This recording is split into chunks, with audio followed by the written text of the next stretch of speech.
Good evening, everyone, and welcome to the October 23rd, 2018 meeting of the Hsdsb School Board. I see that Kathleen Aberzizi is absent. Jason Cipriano. Here. James Sweeney. Here. Karen Yusenka. Here. And Caitlin Parnell. Here. And also seated at the board table is Assistant Superintendent Dr. Roxanne Wilson. Thank you. Please stand for the Pledge of Allegiance.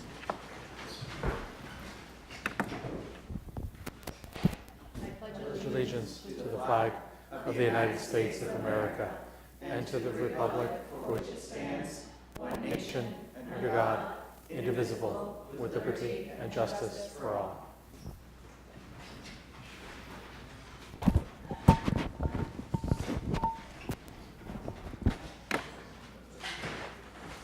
Next, we have approval of the minutes. There are 3 sets from October 9th, a regular meeting, a non-public, and then the October 16th work session. You could take a look at those, please. And when you're ready, I'll accept a motion to accept. Accept them as presented or with corrections.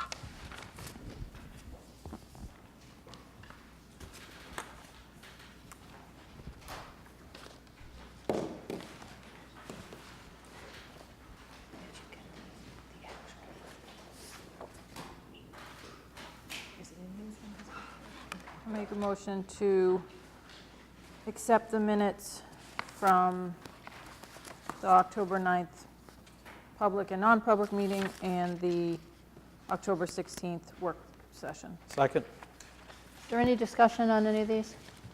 I just have one Dr. Wilson? point.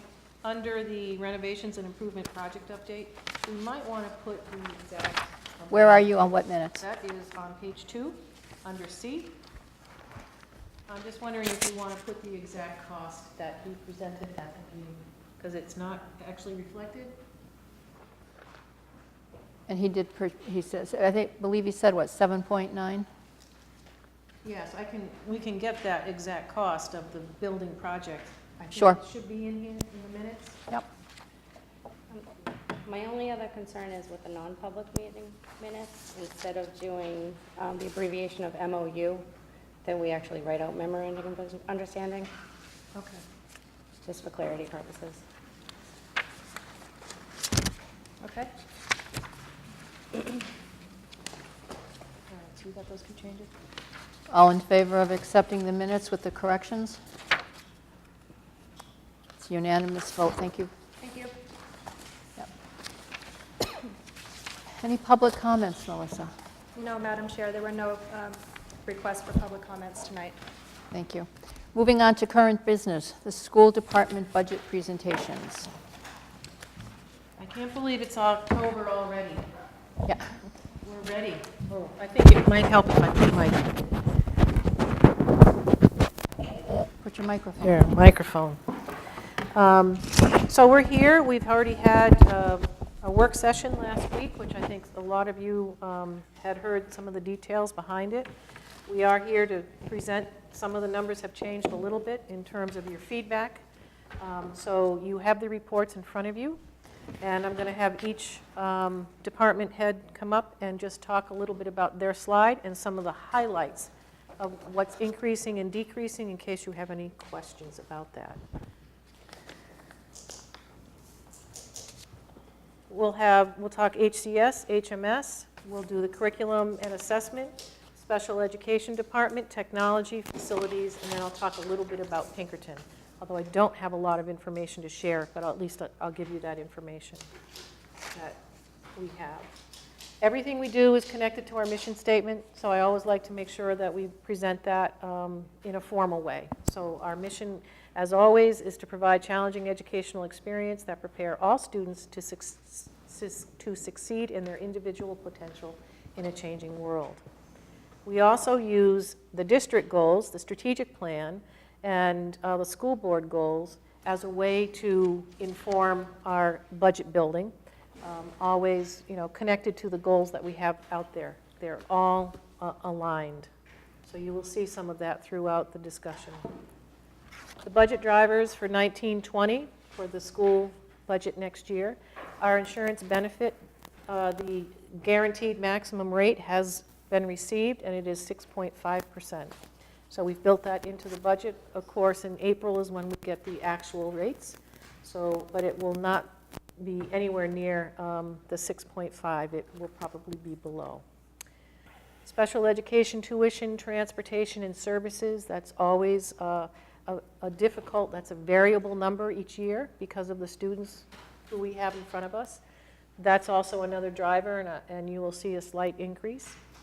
Enrollment, as you know, this year, we had more kids in HCS at the central school, less kids at the middle school, and we had 14 more students at Pinkerton Academy enroll than we had budgeted for or projected for. So that number, once we get the enrollments, which came in at 3 o'clock today, so I'll be able to share that with you, but I don't have all the information right now because they just came in. I haven't even had a chance to look at the NASDAQ projections. We have a curriculum cycle. We don't have any new materials for next year, so that's good in terms of, not giving us a number between $50,000 to $100,000 in terms of having to roll that into the budget. We did a lot of work on the technology infrastructure projects, so a lot of it's been completed, and now what is presented in the budget is to maintain the stable equipment replacement program. Deferred facilities projects are also going to be seen in this budget, and I know that we're going to have a workshop afterwards to talk and clarify some of that as well. And then this year we added a staff member, which is a social worker, and then also the school resource officer, and those we have to carry into the new budget cycle, which will be in November when we do the district budget. Our development plan, pretty much, we estimate when we don't know the cost. When we know the cost, we use the actual cost. And we pretty much prioritize what the projects need to be. When I did this plan, I had not received the projected enrollments, which came in today. So we will make sure to use those numbers. Going forward in terms of enrollments, these are our current enrollments. We have 469 students at Hsdsb Central School. We also have 382 students at the middle school for a combined total of 851. This is about 30 students less than what we had last year. But again, it's across a lot of different grades. It's not one classroom. So that will be also reflected in some of the thoughts that we have going forward when we look at the projections. And now we're going to talk about the department reports. So I'd like to start with Dillard Collins from HCS. And he'll give you some, again, the highlights of some of the major increases and decreases and some of the justifications of that. I guess just to start off, to give you an overview, Central School's budget is actually down by $25,000, 754. We're talking about just above $200,000, just below $200,000. This has been where it's been running for a number of years. If we go to the next slide, please, you can start seeing some of the things that drove up and down just to sort of get us to where we are. Science was a very large purchase this year, which totaled out at $51,754. After we adjusted and dropped out some of the pieces that are maintenance, that's a net gain, not quite the $50,000.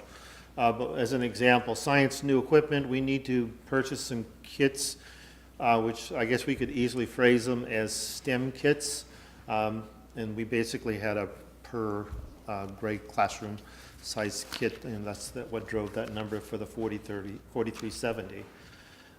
Information access fees in a few of our lines at the central school budget are being pushed upwards, and it's because of some of the technology that we're continuing to use in our schools.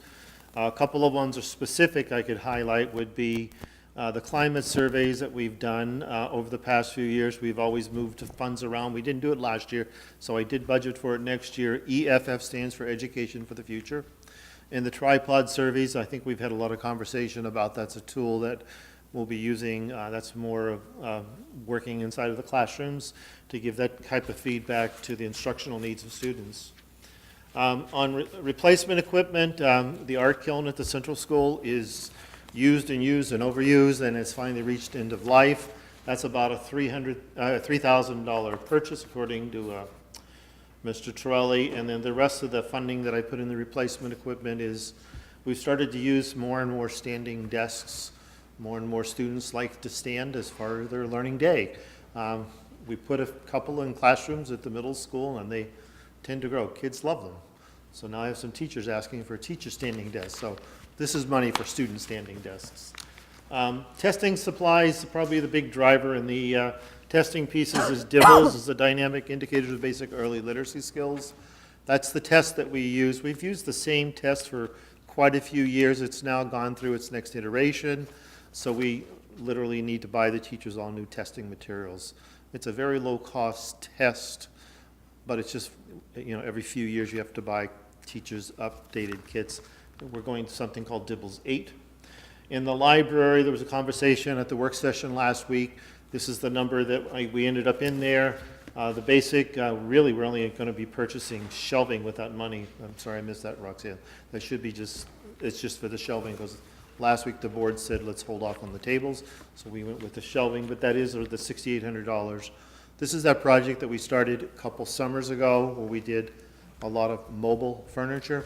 And this will be transferable as we hopefully at some point in time move into a new library with a school addition in the future.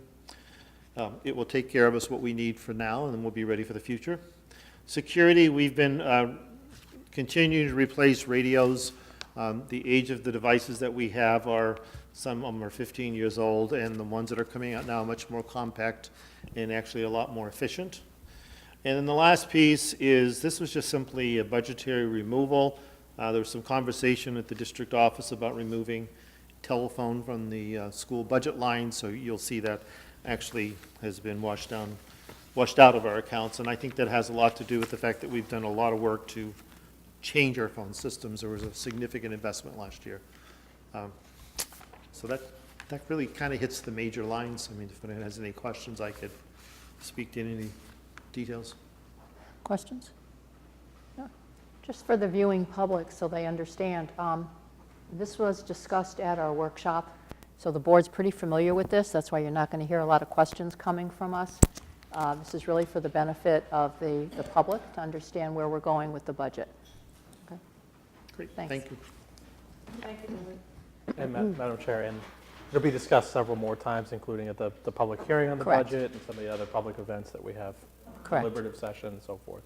Yeah, thank you. This is far from the final budget. Yes. Yeah. This is just the department budgets, not the district or the personnel. Good evening, everyone. I'm here to talk about our HMS budget for this coming year for 2019-20.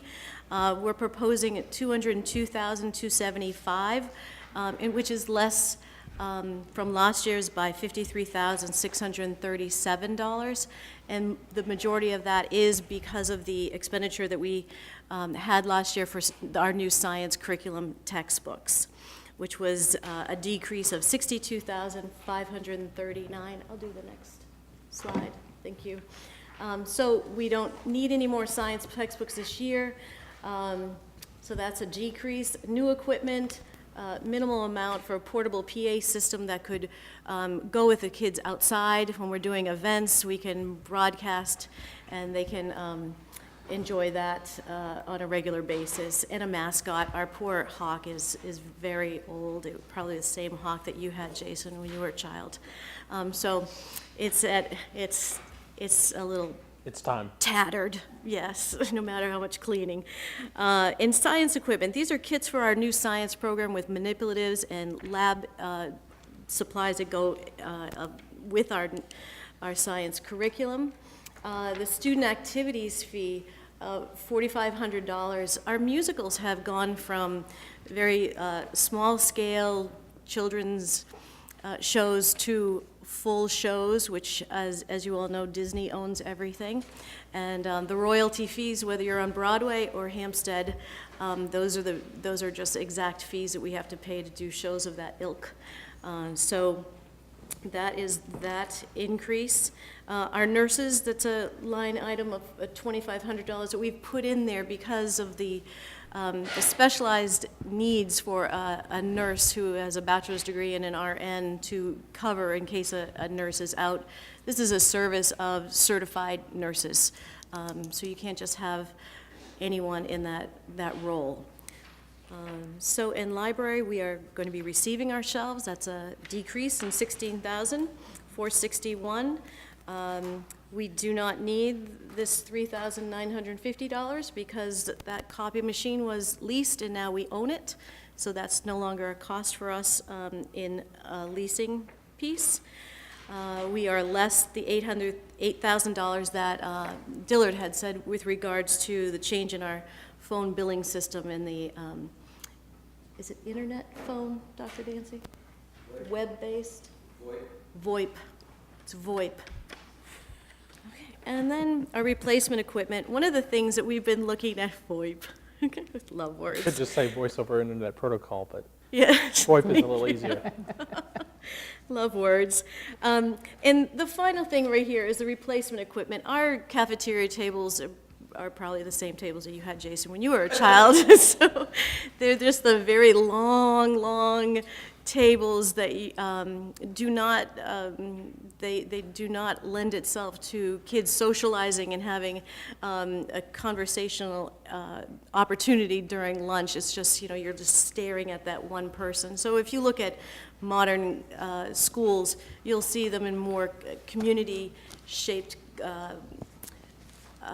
either they're octagonal or circular, and the kids can just talk to everyone, and everyone's included in the conversation, not just some outliers over here and a group over there. So this is an opportunity for us to modernize our facility while we're still in a 1978 building. So we were very careful in our numbers and understanding where our economy is. So do you have any questions for me?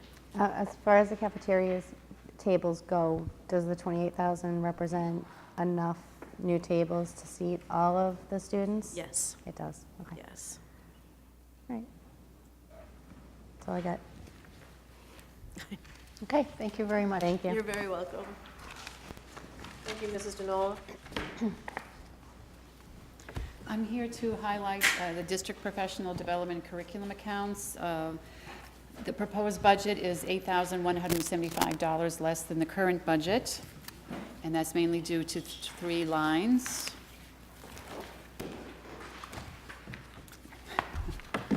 The first line, the curriculum training, that particular line is showing an increase mainly because of NELM's presentations.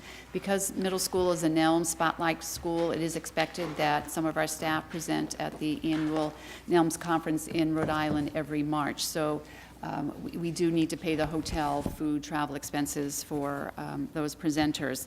The PTSA used to pick up the cost of the NELM's conference, but they're no longer picking up the costs. We also use this particular account to pay for travel expenses for other staff members attending out-of-state conferences, such as for this year, we sent Heather Mayu, our ventures teacher at middle school, down to Orlando for that national STEM conference.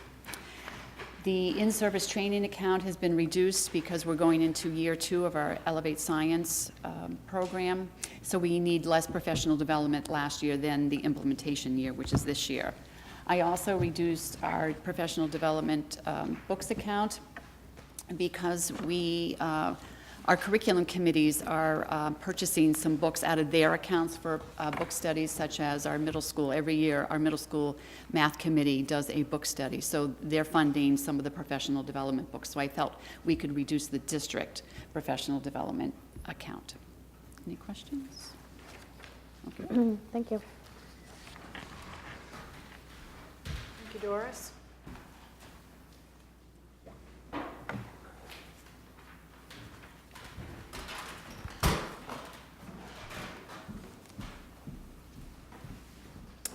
Good evening, everyone. I want to talk a little bit about the special education budget. What's proposed is $3,041,257, and the current is $2,998,091, and the difference is $43,166. As Dr. Wilson stated earlier, the primary drivers are the tuition, both Pinkerton and out of district, special transportation, and then services that are required for students.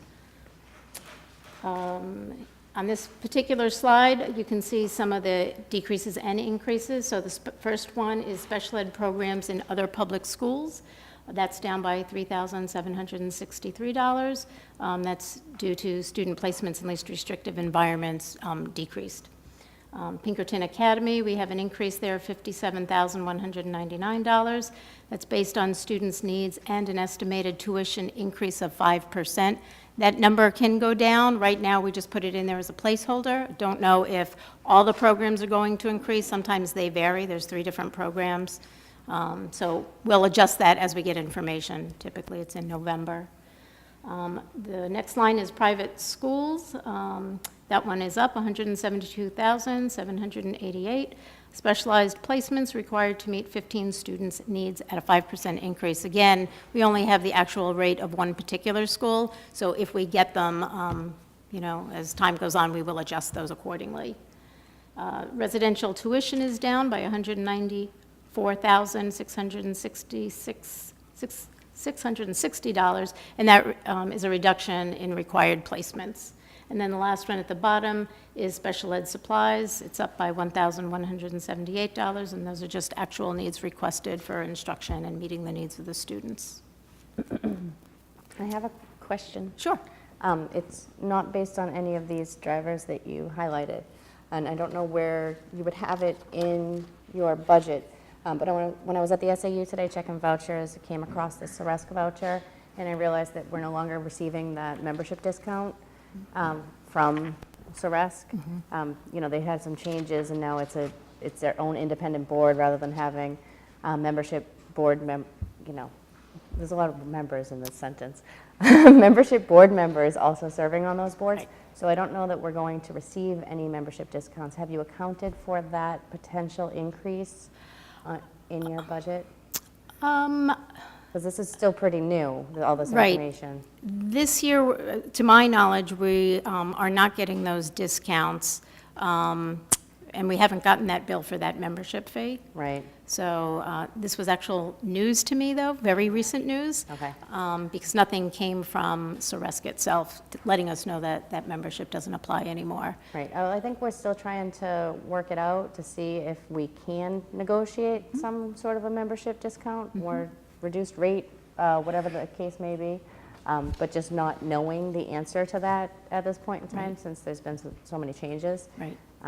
It is going to impact your budget, and I don't know if you had planned for that or not.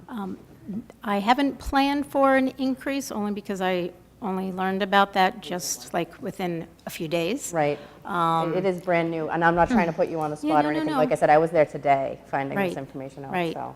And I didn't know for certain whether, in fact, we are definitely not getting that, if that was hearsay. Right. So I think we want to find out Okay. for certain if we are, in fact, getting one or not. All right. Because I may I'll need to add look that at to that. the to-do list. Yep, Yeah. yep. Okay. So, all right. Yeah. And like I said, I'm sorry, I'm not trying to put you on the spot. It's Yeah, new nope. information, so I just wanted Yep. to at least put it out there. That's very recent information. Yeah. Okay. So if we look at the next slide, which is the operational highlights, information access fees, that's up by $2,829. Those are online programs for specialized instruction. I'd say primarily for reading and speech. There's a variety of programs that they use with the students that are effective. New equipment is down by $3,126. There's a reduction in new equipment that's needed. Psychological information access fees is down $3,700. That relates to access for online scoring, for evaluations, and some curriculum components. And the last one is specialized transportation, which is up $11,612. And we're just estimating the cost of student busing with the known students that we have and those that we know are going to be going to private schools, which will require rides. And part of it's based on our contract. with DSS. Any questions? Thank you. Thank you. Thank you. Thank you, Karen. Good evening. In the technology budget, we're looking at a difference of about $52,985 less than last year. We completed many infrastructure projects, but coming into this year, there are other replacements that need to happen. And we need to continue doing this every year so that we don't get a balloon payment every 7 or 8 years. So moving forward, one of the things that we do employ is an E-rate consultant that helps us to get E-rate funds from the FCC. This is a discount of about 40% on our internet rate, so it more than pays for itself by having this consultant know how to file all of the federal forms, which is nothing that I want to spend 2 weeks trying to learn how to do. We're increasing our tech repairs because we have so many more devices now and need a lot more repair. And our information access fees, the major driver there is the Performance Matters Assessment Software, which is really an enhanced data analysis software that teachers and administrators can really get their hands onto. It's tied right into the Student Information System PowerSchool, and when they open up their grade book, they can see all of this data analysis right there, rather than having to go to the state site, and it's pretty cumbersome there. We've negotiated our contracts a little bit differently for both of our software lines, so you'll see that there's a decrease in both of those lines. For new equipment, we're going to be adding a couple of carts over to the central school to fill out the 3rd grade with Chromebooks, and then we also have the Chromebooks for 5th grade that we buy every year. The replacement equipment is going down by about $100,000, but we will be replacing our wireless access points and all of our printers next year, and we'll be installing some software that will make our printing a lot more efficient and much more secure as far as the ability to print confidential documents and not have them get everywhere or be just sitting on a printer. The telephone. This is, you heard Mr. Collins and Mrs. Denola both report that magically their phone bill went away. Well, it appeared on my doorstep, and it's now included in the technology budget. And so that is where the mystery is solved of where the telephone money went to. So, any questions? The only change I just wanted to reiterate from the work session to today is that the telephone expense has gone into your, Yes, $15,000 was added to my budget today. to cover the telephones. And so when I was there looking at all of the different telephone bills that we have, I got also the information that you were trying to study it and see what you can do. Yes, those are under review right now. Our VoIP, our Yeah. Voice over Internet Protocol Right. telephone provider has taken those bills because it was part of their agreement to be able to reduce our telephone bills. So he's reviewing them right now, and we're going to be on a conference call in the next day or two to try to figure out what exactly we're paying to some of these other companies. Okay, great. And then as far as all the replacement equipment, consolidated printers, wireless access points, that's something that is a work in progress right now. Is that correct? Or That will happen next year with this budget, yes. Right, All of our okay. wireless access points will be replaced. so that's more, it's more work that you're going to be doing this year over so the that summer. we save next year. The printing will help us to be able to save. The wireless access points are, they'll be 7 years old and they're due for retirement. Right, okay. All right, that's all I have. Thank you. Thank you. Thank you, Dr. Dancy. Mr. Gary, Facilities. Yes, thank you for having me. As you can see, the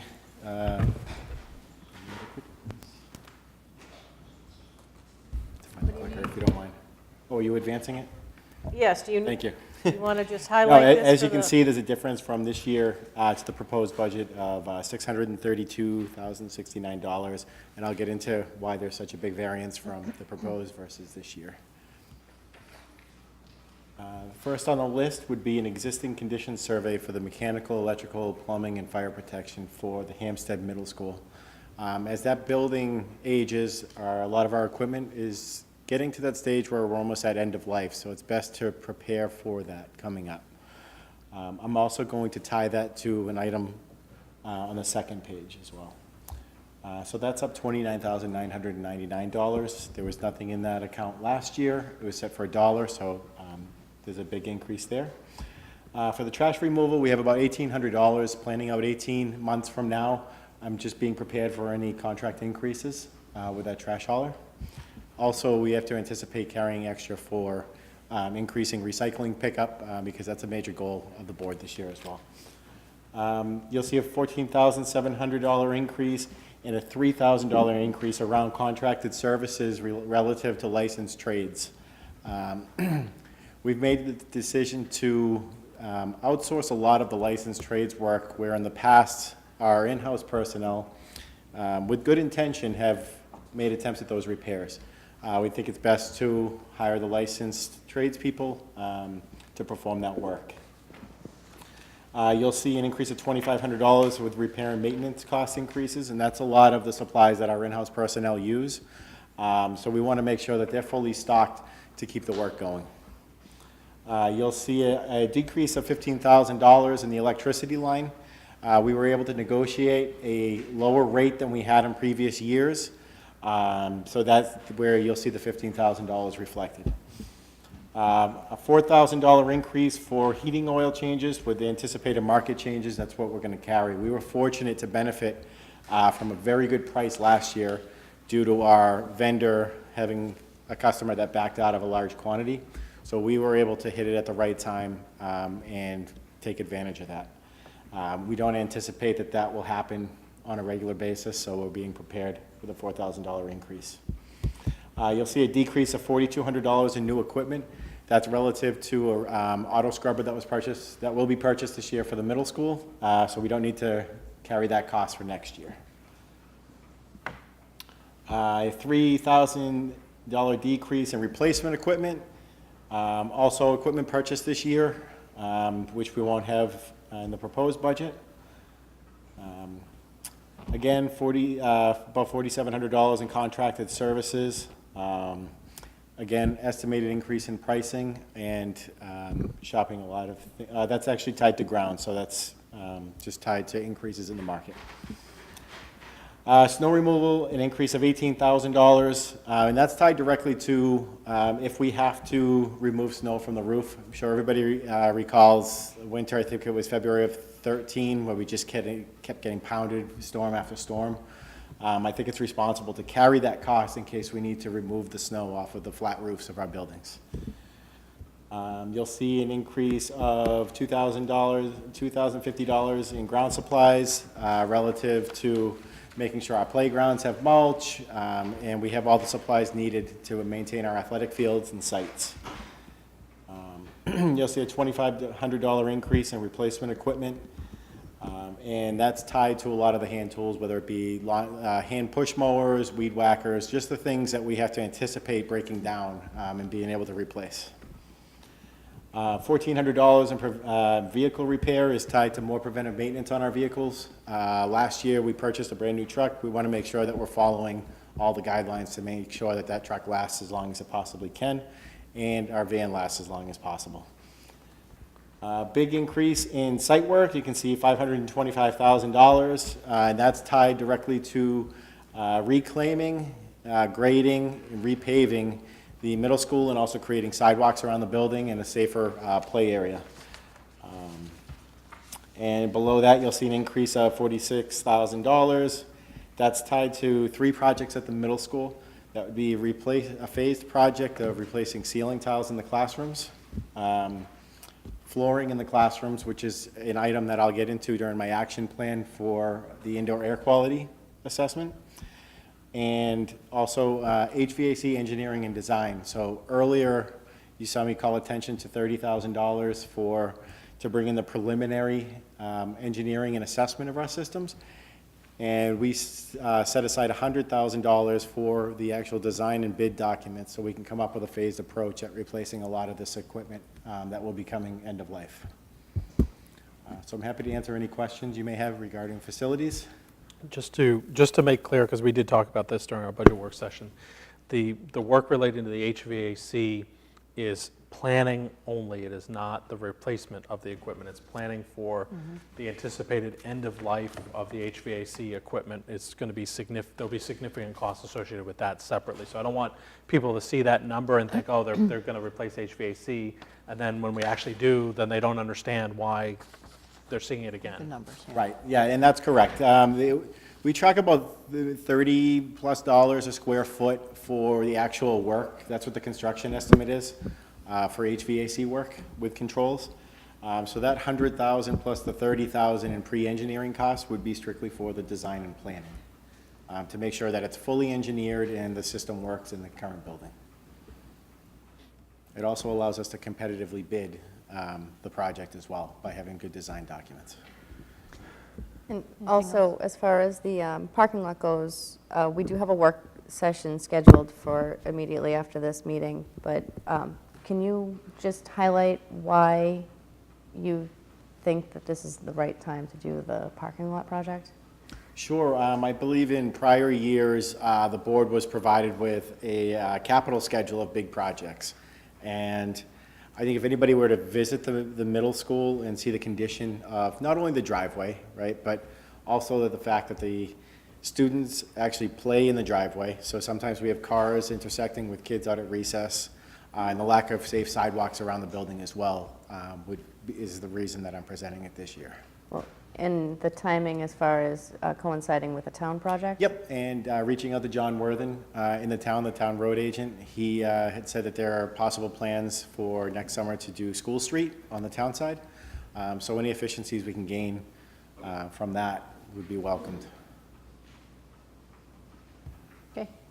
And I look forward to, and as much as I would like to put in $7.9 million into new equipment for the central school, I did my best to list the priorities for the middle school as we get into promoting this project for the central school to extend the life of that building as well. Thank you. And Sorry. Go ahead. I was just going to say, and just to confirm, because we talked about this before, the driveway parking at the middle school is the original. It's been resurfaced and sealed periodically over time, but it is still the original. Yes, that's correct. So Okay. I think we have gotten our money's worth over the years by top coating and patching where possible and overlaying it. But this would be the year, especially to keep our ADA compliance, getting into the doorways, we would have to regrade and start from scratch again. Okay. So, yep, thank you for bringing that up. Great, and we'll hear more about that during our work session. Yep, from you. I'm happy to brief you. Thank you. So to close this, you can stay there. So to close this, I want to thank all the administrators for the work that you put into your budgets. I think they were clear, they were decisive, they were conservative, but I want you to know that this is the first pass, and we'll be back probably with making some changes or requests for changes in the future. But I do want to thank you for the time, and I appreciate your efforts in this. Next up is Mr. Gary again to speak to us about the Hsted Middle School Air Quality Action Plan. If some of you remember, back on October 16th, we did receive a final report from the Lawson Group making recommendations to us on things that needed to be done. And so we asked Mr. Gary to take a look at that and to come up with an action plan. So that's why he's here this evening, and we look forward to hearing your plan. Sure, thank you. Thanks. As you stated, I'm here tonight to, as a follow-up from when I presented last time on October 9th, when I had preliminary data from the Lawson Group in regards to the air quality assessment. That info that I presented did not change. The key point is we do not have an issue with mold growth in the school, which was a relief to hear. However, we did find some things that are tied to just an aging building with a lack of a modern HVAC system, as I indicated in the last meeting. So my action plan, which should be in your packet, is tied to really 3 areas, and that's high carbon dioxide levels. There was some damp carpet observed during the air quality assessment, and then also cleaning procedures and dust accumulation. So if you turn your attention to the action plan, I'm going to read first the recommendation and then the steps how we're going to address them. So the recommendation from the Lawson Group, recommendation number 1, stated based on data logging results, the building unit ventilator units should be adjusted as feasible to bring in additional outside air during occupied hours. So task number 1 would be full preventive maintenance and deep cleaning of the unit ventilators. Our staff does a great job at just the yearly housekeeping of these units, but I guess one analogy I would use is at your home, how often do we take off the baseboard covers and hose out and use coil cleaner on on the heating coils around your house? It's not likely that people do that on a regular basis. Oh, are we supposed to do that? Right, so, well, we have many occupants in the room. That could be one area that is preventing fresh airflow from coming in the air plenum from the outside and in through the classroom. So we would look at outsourcing that to our HVAC vendor that has been familiar with our buildings for many years, to the tune of $6,000 to address the high priority areas noted in the report. Secondly would be to pressure wash the outside of the building at Hsdsb Middle School and clean the air plenum intakes on the outside. So if you were to take a drive around the building at the Hsdsb Middle School, you notice that there's a lot of moss and algae on the building, and our air intakes are right there, and anything that's around that area is just getting sucked right into the plenum and circulated into the building. So I believe an estimated cost of $1,500 to pressure wash a building gives us a nice clean start on the outside. Third, for recommendation number 1, is addition of mechanical rooftop exhaust fans to increase air exchange, specifically in the 90s wing in the back, to the tune of $15,000. So the building was engineered originally to have a gravity exhaust system, which means air comes from the outside through the plenum, through the unit ventilator, through the filter, and it is exhausted with gravity through ceiling vents. We would look at extracting more air out of the classrooms if we added mechanical rooftop exhaust fans. So for $15,000, I think it's money well spent to add that air exchange to those classrooms. Recommendation number 2, which is tied to the damp carpets. The Lawson Group documented some damp areas of carpet in room 219 in the library next to the courtyard exit. If these areas persist, the Hsdsb School District may want to consider removing carpets from these areas and replacing with floor tile. Tile would be less likely to retain moisture and would be more easily cleaned. Where this condition was noted in room 219, an estimated cost of $12,500 provides hard surface flooring. That is, we would be using a high moisture adhesive because we noted a damp condition in the slab. And a specified flooring product that would be able to move with that, that condition as well. And the second action item is to continue to investigate the area in the library that was noted as being damp, because there was no clear answer right off the bat, so we're continuing to monitor that. Can I ask a question about the library? Are you all Sure. done? I don't want to interrupt you. Well, I have one more recommendation, ahead, I'll if wait. you don't mind. Yeah. Okay. Recommendation number 3 is regarding cleaning procedures. And I want to preface it saying that our custodial staff does an amazing job with the training they've had, with the tools they've been given. So I don't want that to be a reflection on job performance. It's more of how can we take it to the next level, right? So cleaning procedures. The cleaning procedures used by the custodial staff have done an overall good job in reducing dust loads in the building. However, due to the ongoing indoor air quality complaints, the Hsdsb School District should consider the use of enhanced cleaning practice as practicable. Some of these enhanced procedures are listed below. It should be noted that some of these may already be in use, but they need to be done more frequently. A is the use of HEPA-filtered vacuums are preferred, but require special care and training to be used effectively. The HEPA vacuums need special filters and service regularly to make sure they are not picking up dust and then distributing it back into the building. Item B, regular wet wiping of horizontal surfaces should be performed to keep dust in the building from accumulating over time. The maintenance staff should have proper methods for doing this, but we can help out if they do not. That was Lawson's extension to offer training for that task. Item C, as mentioned, unit ventilators and heating vent coil areas should be cleaned and vacuumed on a more regular basis to prevent the excessive buildup of dust and debris. Item D, if it is not already performed, carpet areas should be cleaned at least yearly. This should include steam cleaning of the carpets. So the first task to address this is tied to item A, and that would be the purchase of HEPA vacuums. So for the tune of an estimated cost of $2,500.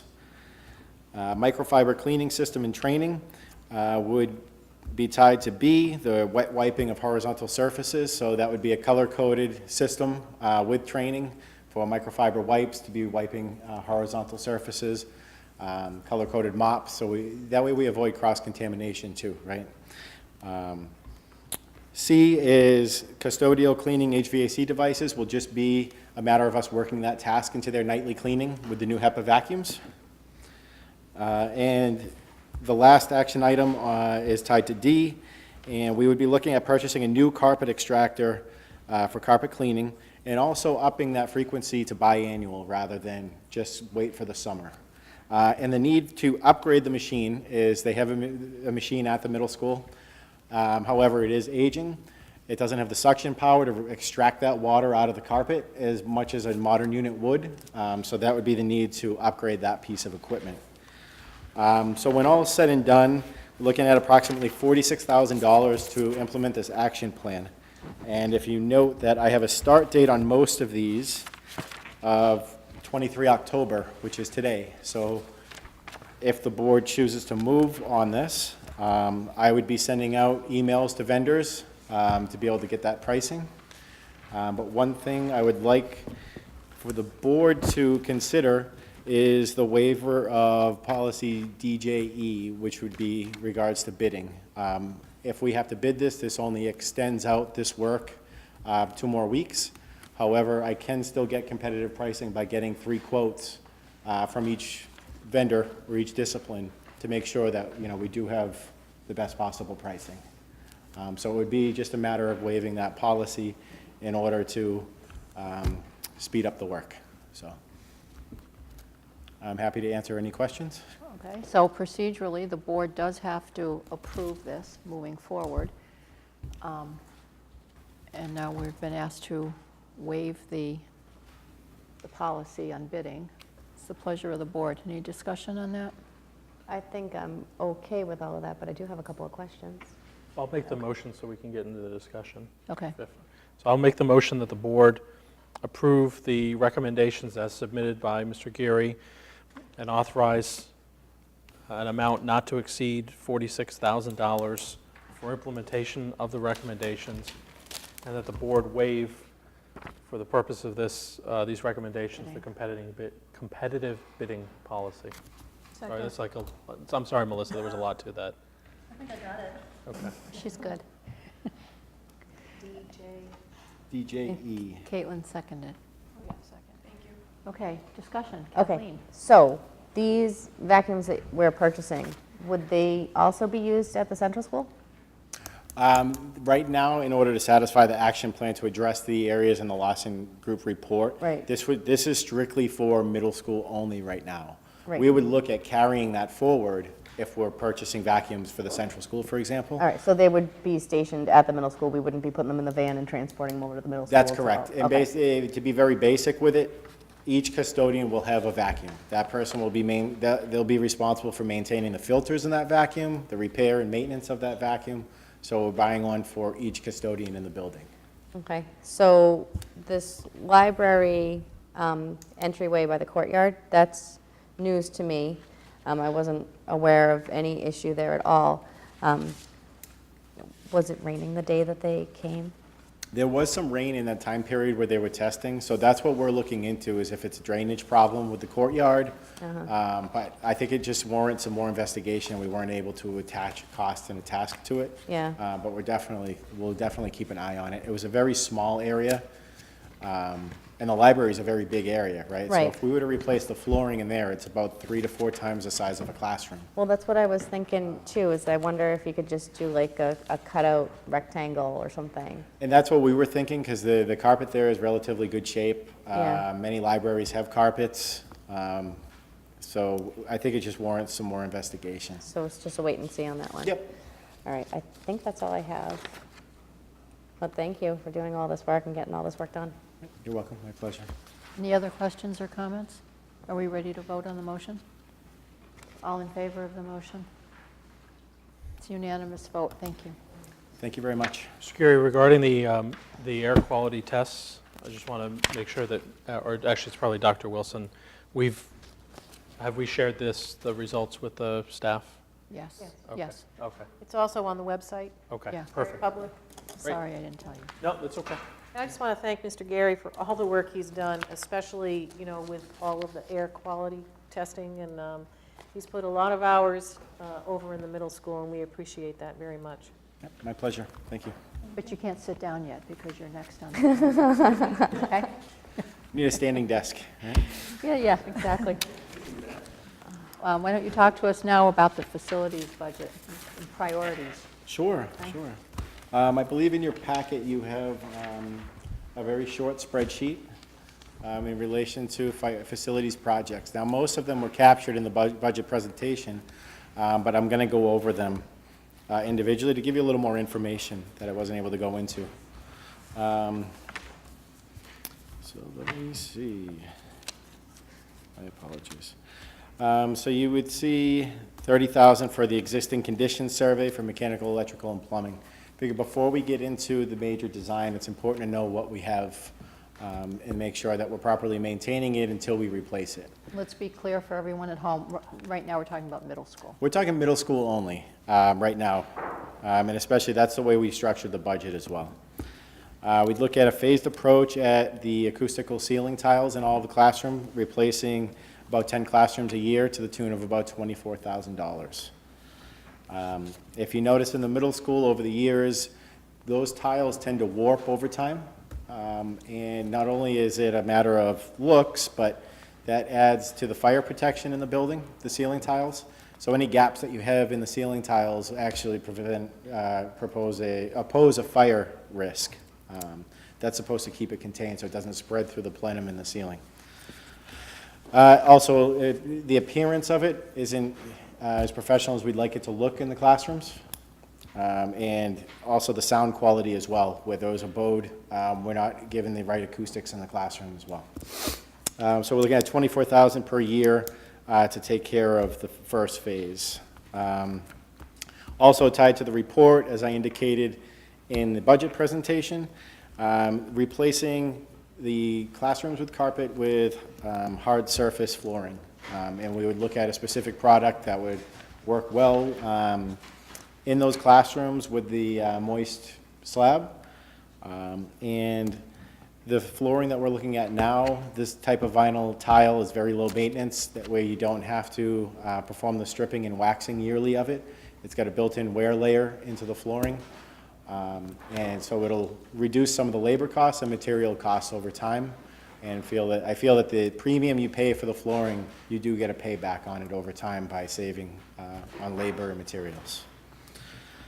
We have about $100,000 set aside for the engineering, design, and bid documents for HVAC upgrades at the middle school. And as I indicated before, we're at the end of life. We're coming on end of life for a lot of those devices.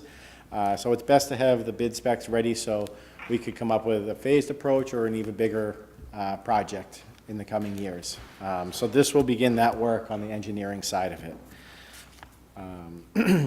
$525,000 associated with the site work at the middle school, as I indicated before, related to regrading, reclaiming the asphalt, and creating a safer play yard for the kids, and also installing sidewalks around the building, because right now, if you notice, a lot of the doors dump right out into the roadway, which isn't a good practice to have. Hampstead Central School, as I'm prepared to speak to the board again in our workshop, but we've fully identified those costs through the Hampstead Central School project. And to address the space concerns, to address the safety concerns, to address the code violations, the end-of-life equipment, the ventilation of the building, the electrical capacity, that comes to the tune, I think it was reported at the last meeting, of $7,969,500. And I still will, every single time, advocate for the project as I come up, because that is how we would extend the useful life of the central school for 25-plus years, is by going with that project. That project identified all of the needs in the building, so I think that is the most responsible way right now to address that, but I'm happy to discuss alternative methods as well. Thank you. And I think we'll hear about that during our work session later this evening. Sure. Does anyone have any other questions? No, thank you. Not, thank you very much. Yep, my pleasure. Appreciate all your Thank you for work. having me. Thank you, Mr. Geary. Yep, you're welcome. Thank you. Now, Dr. Wilson? Yes. You might lead us in a discussion on a non-school day for town voting. Board wanted to have a discussion on this. I asked Dr. Wilson to get some stats and information for us. The board needs to decide on this. We've heard from members of the community with varying opinions. So it's the responsibility of this board to take all those into account and to try to make the best decision for the school district and the students. This initially became an issue because Mrs. Denola mentioned at the last election there was some confusion, chaos in the parking lots with the cars not knowing where to go, blocking buses. She assured us, though, for the next election, November 6th, there will be another police detail there.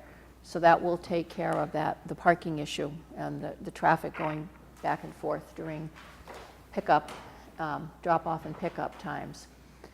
But that led into another discussion, which the board has had in the past. Past boards have had this discussion, and they go back and forth on what's the best thing for our kids.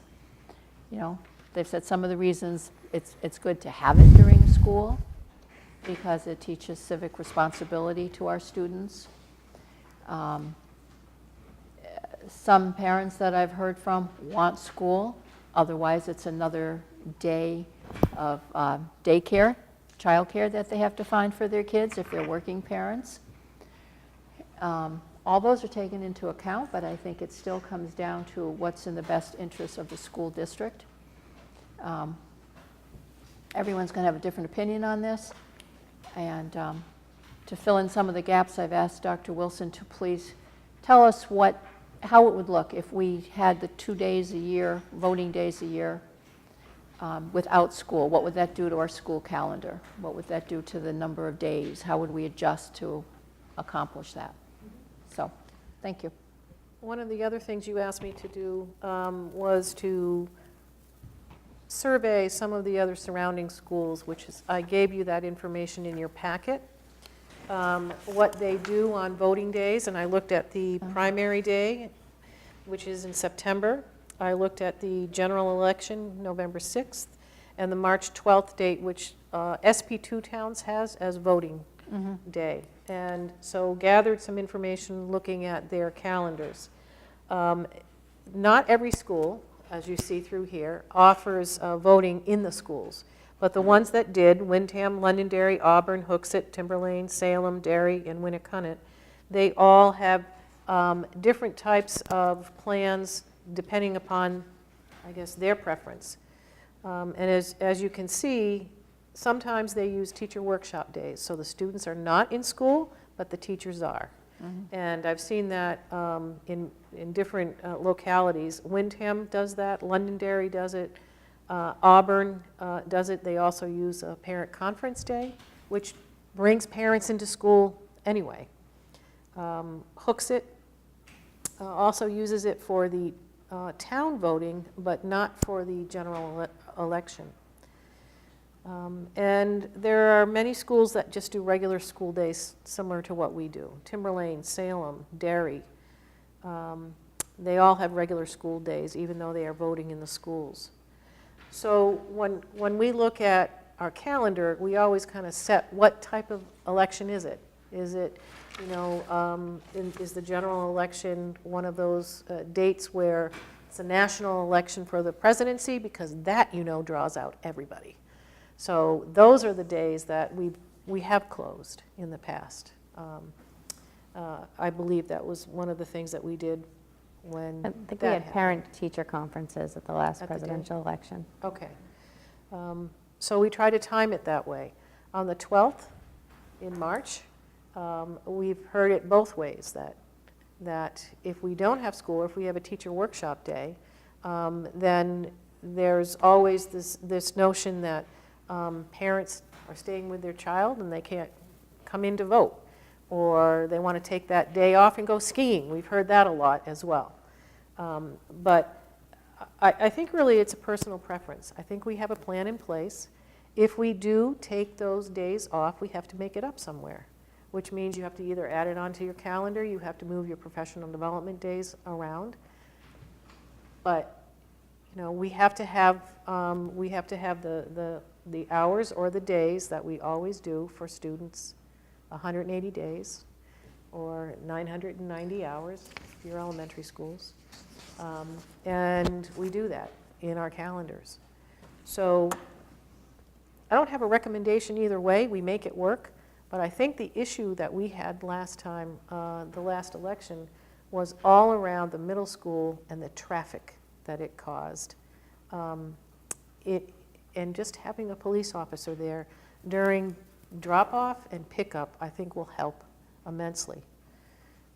So, and I don't know if there's any other questions that you might have of Mrs. DeNola in terms of her thoughts around it, but I know that was the major complaint that I heard. We can control people walking into the building. I don't think there were many, but there were some. We can pull that gate, but we have to use those classrooms beyond the gate. So that gate's got to go back and forth depending upon class. So, you know, it's not ideal, but in New Hampshire, this is what we deal with, and with small towns, and there's no other location to vote. So, I think, can we put up signage? Because I think part of the problem was voters trying to gain access to the school for bathrooms, but there are actually bathrooms in the gym. So, I mean, maybe we could put up signage to direct them to the bathroom. And I think we typically have parent volunteers and just, you know, send out the email, make sure we have enough, maybe even, you know, in pairs if you need to for the duration of the day, a couple hours, a couple people. And yeah, I mean, I understand that, you know, it's difficult for some of the voters. They don't know what time the school gets dismissed. They don't know the traffic patterns at the school. So, you know, I definitely appreciate that the town is willing to step up and send a police officer over to help us with that issue. And yeah, we'll try to make it work because voting is important. Okay, I'd like to hear from every board member on this. Can you move the professional development days? Is there an issue with covering both voting days? Like, do you have something planned, like a vendor coming in or a workshop where you can't move it? It's not easy to move them this year, but we're talking, I think, in future years. We're not talking November 6th, I hope. We're talking about in future years, our future, yes. We can move them, we can deliver them at any point in time. We try to make sure that it's not interfering with too many release days, you know, and there's usually one in October and one in March. And one, the union has plans and they delivered their plans, and the other one, it's the administration and school district where we deliver our professional development. So we could cover both days. We could, but it does, you know, it does extend student days. Caitlin? At this point, I'm in favor of keeping it a regular school day. I think it's important for the students to see it as on the civic piece. I think as long as we can have the additional support from the town during those key times, and perhaps to clarify certain parking areas that may be an issue. And, you know, I realize we're relying to some extent on parent volunteers to staff the gate, but that's where I am at this point, was to keep it a regular school day. Jason? Yeah, I favor keeping it as a regular school day. I do agree with my fellow members that there's educational value to that.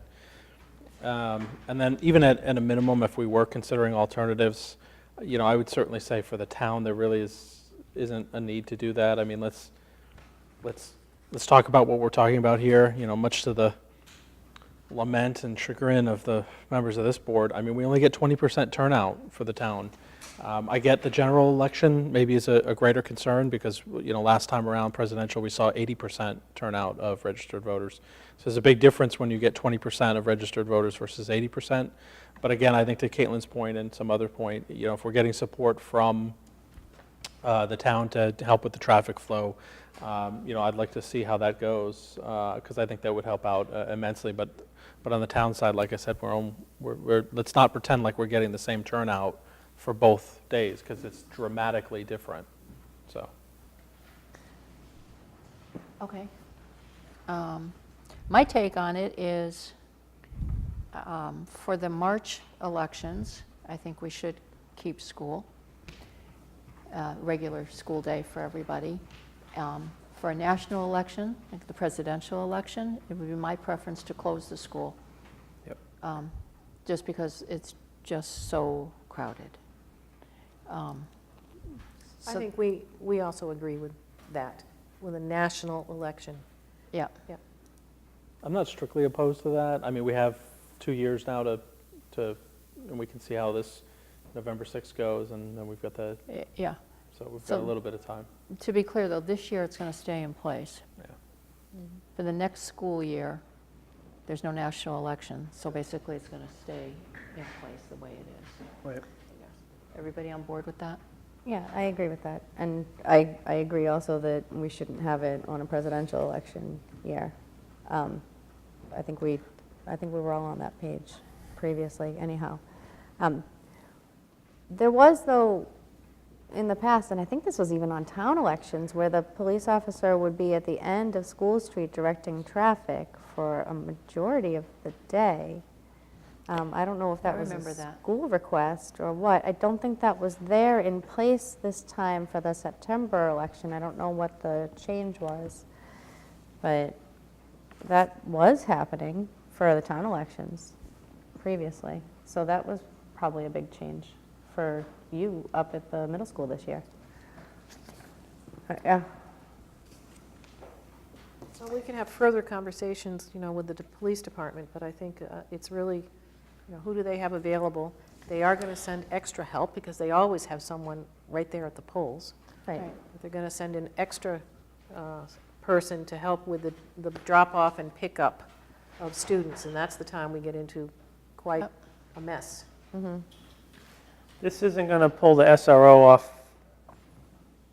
duty to go over there, correct? No, it Good, should not. okay. It should not.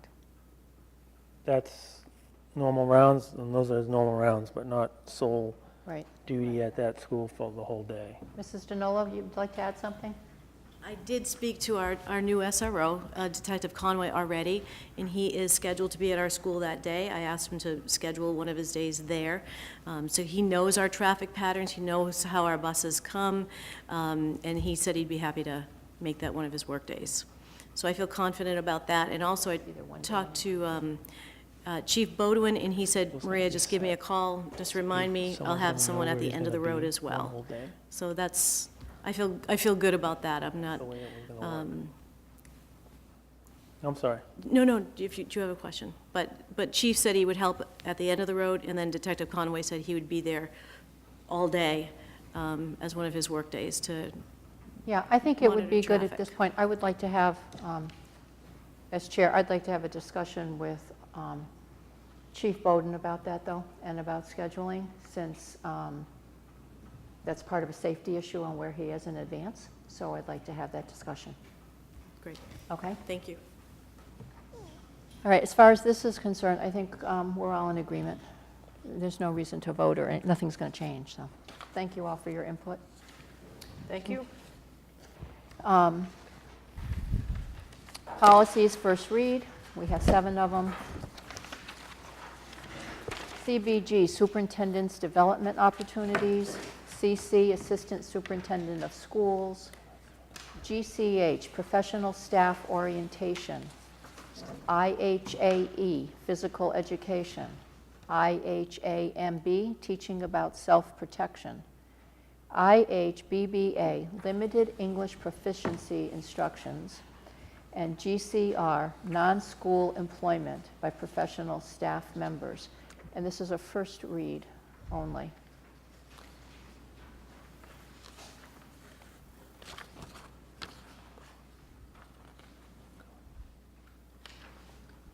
Kathleen, you attended, did you attend this policy meeting? Yes, I did. Do you have anything you want to red flag for us, or any concerns that the board needs to look at? No, actually, the policy meeting went pretty well. I think we finished up a little bit early with these 7 policies. There was a lot of discussions made, but I think everything is captured here. Looks like relatively minor changes to most of the policies. Yeah. I'll make the motion the board accept on first read the 7 policies in our packet as listed by the chair and advance to second read. I'll second. Any further discussion? If not, all in favor? Thank you very much. Thank you, it's unanimous. Board comments and correspondence, please. So I went to the SAU today, mentioned it a couple times, but I just wanted to note, once I reviewed the transportation bill again, I had realized just how much our transportation system has improved in like the last year. I mean, it's night and day. I think we've had maybe 1 bus backup so far this year, and maybe 1 isolated incident with 1 singular bus that was unanticipated. So I just wanted to, give kudos to Sandy and to Mr. Gary, and thank them for their work there. What else? I think that's all I have for the most part. I'll make sure she gets that message. Thank you. No, I really do appreciate it. I know it's a lot of work. I'm good, thank you. Nope, nothing to share. I went to a district safety meeting. Pardon me? I went to the district safety meeting. Oh, okay. Safety committee meeting. Good, thank you. Thank you for doing that on our behalf. She just reminded me, though, yesterday was the Sustainability Committee meeting, my first one that I went to, and I just wanted to say that I like where it's heading. Obviously, it's just the beginning of the conversation, but I think there's a lot of good ideas and a lot of avenues to explore. And again, that's Mr. Geary, but there's other members as well. So yeah, now that's really it. That's all I got. Okay. Thank you. That's it. Consent agenda, please, Dr. Wilson. Yes, I don't have any personnel report. And in terms of just my report, I just wanted to give you the update in terms of enrollment for Pinkerton. We have 461 students attending, and that is 457 students with regular tuition, 4 students that are either ungraded or in the HSDB program. And what we projected last year was 443. So that has increased our budget quite a bit in terms of money that we need to, in order to pay the bill for what we have this year. And then we're anticipating a 4% increase. We haven't received any information from Pinkerton. That usually comes the end of November. So with laying in another 4%, we are seeing an increase in the budget for Pinkerton tuition. And I would say, I estimate somewhere around $350,000 to $380,000. So once we get the projections, we'll be able to kind of analyze it and look at our current enrollments and give you a much better indication at our next budget meeting. But it's sometimes it's favorable to us because we don't have all the students show up. When we set the budget, we don't have the same numbers. This year, it worked totally different in terms of the students who enrolled. And of course, they're scattered throughout all 4 grades. So it's not just one bubble of students in a certain grade. So we're going to keep an eye on that. NASDAQ enrollments were received late this afternoon. We'll make sure that you get a copy when it comes time to talk about it at one of our budget meetings. We will. And then the SRO have been at both schools, and I just would like to have Maria and Dillard come up and just give you a real quick highlight on the first week, because they were the ones who experienced it. Yeah, I'd appreciate if you tell us how it went and also how he was introduced to the students at both schools. It's a central school. First of all, he's been becoming more acquainted with the staff members, and I did take him in to meet the fourth graders at lunch, and we're going to bring him into an all-school meeting, so he has more of a formal invitation to meet the rest of the kids.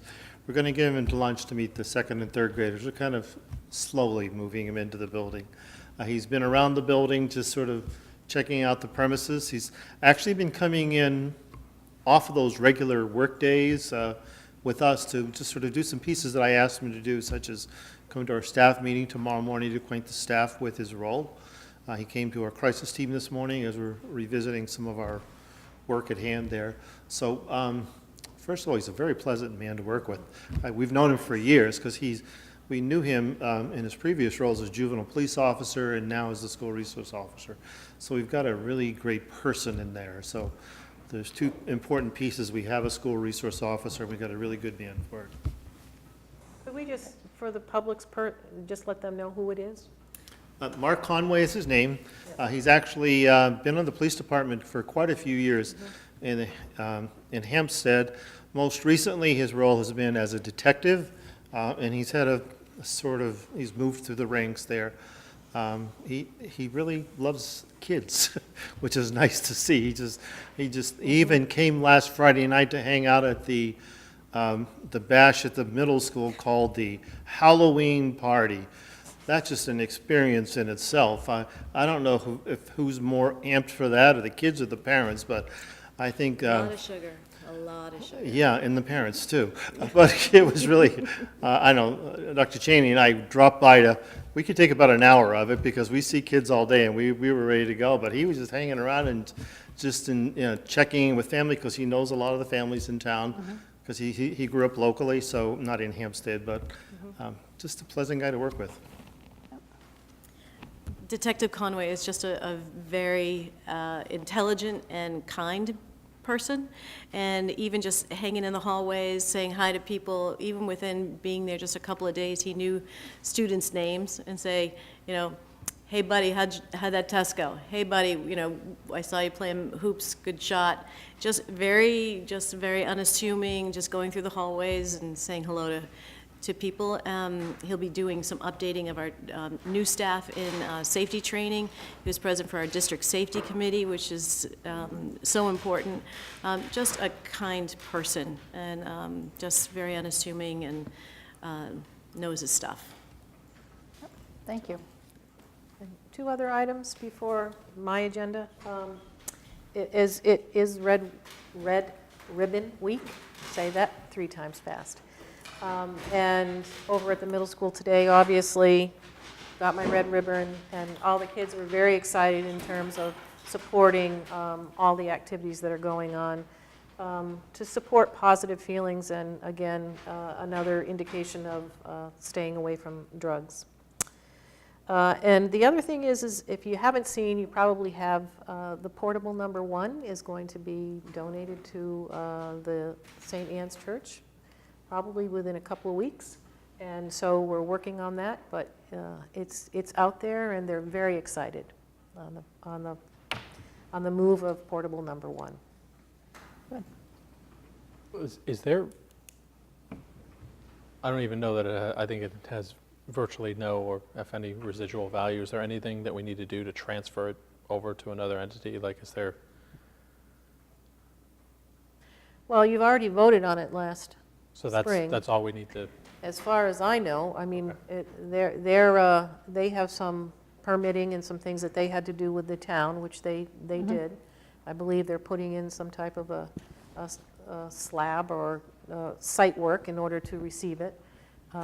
So I don't know. It's not a sale. Is it like a transfer of ownership, bill of sale type of transaction? I just don't. Sometimes in organizations, even if it's a donation, if it has value, there's a process for it. I don't know. I think Mr. Dowd's here to answer that question. Typically, there is a title to these, and if the Archdiocese is interested in a title, if the board has taken a vote, that would give me the authority to sign the title over to them. So Yeah, I think we've Title, already just like approved it. a, and like a just- vehicle Like a vehicle. title, Yeah. okay. Why don't you do that tonight, just to make it legal? Okay, can I have a motion to authorize Mr. Dow to sign the title of the portable number 1 that will be transferred over to St. Anne's property? So moved, yeah. Is there a Second? If we have said title, if not, I can give them a bill of sale. I assume we have it, but Okay, all in favor? It's unanimous, thank you. thank you. Thank you.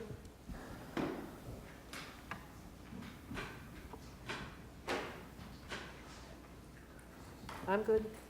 Are you done? Going away party? Just for approve the consent agenda? it? I'll move going away party?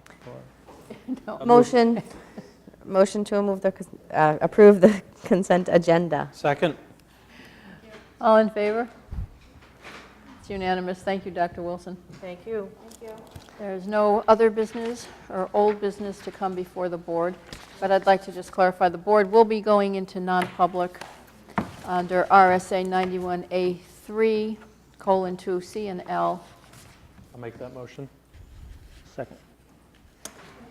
And just for the public, we are going into non-public. We will come out of non-public, and then we will adjourn that meeting, come out of non-public, and then have a meeting, call a meeting to order for a work session. Everybody got that? In and out. Yes. Mr. Cipriano? Yes. Parnell? Yes. Ms.